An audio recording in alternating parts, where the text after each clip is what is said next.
Are we headed for a real estate disaster? Is the market about to crash? So I'm sitting here in front of a house waiting for an agent to arrive to show me a house that we could potentially buy, or we might wholesale to an investor buyer.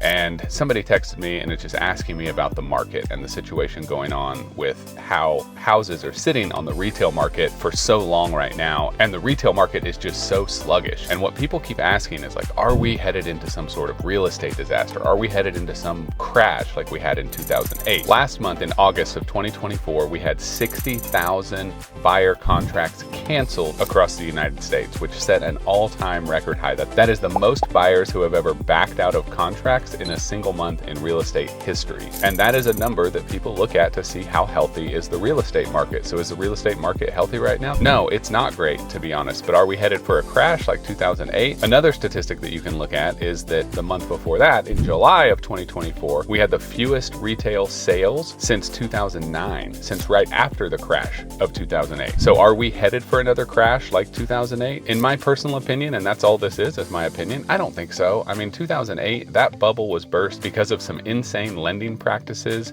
and because of assumable mortgages and all of these practices that people were buying 3 and 4 houses on their name and then just turning around and selling them to other people. I mean, there was a lot of things, shady hedge fund activity and a lot of other things going on that led to that bubble bursting in 2008. Those practices are not occurring today, so I don't think we're in that kind of a situation. I think we're just in another situation, and I don't think this is a permanent situation. I think this is a temporary matter. Why do I think the market is so slow right now on the retail side? Well, I think it has to do with the election. People are scared and nervous and not sure exactly what's going to happen, or if there's going to be people elected into office that are going to start levying huge taxes on real estate or change the way that real estate investment can be done or is taxed. Election years always get a little slow on the real estate market. People often slow down right around election time on their investment buying, and that's pretty normal, so that's nothing to be worried about. We should see things tick back up in December as we get out of the election and into January, February of next year. The other thing that I think is slowing down the retail market is that the Fed keeps talking about lowering interest rates,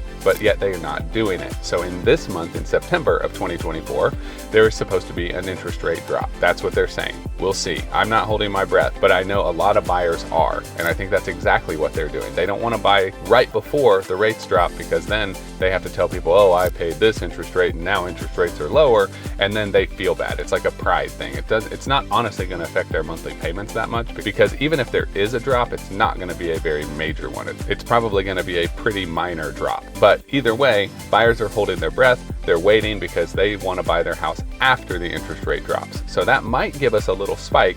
If interest rates do drop, we might see a bunch of houses starting to get sold. We might see some sellers starting to sell their houses again. So that might give us a little bit of a boost in the market, even though the election is coming up. But in my opinion, we're probably going to have to wade these waters for just a couple more months, and then things will pick up, things will get back to normal. They always do. Real estate goes up, real estate goes down, but in the end, the trend always goes up. So keep investing, keep following. Speaking of following, follow me on the socials. I'm going to keep posting content like this. Keep investing and keep building passive income for you and your family.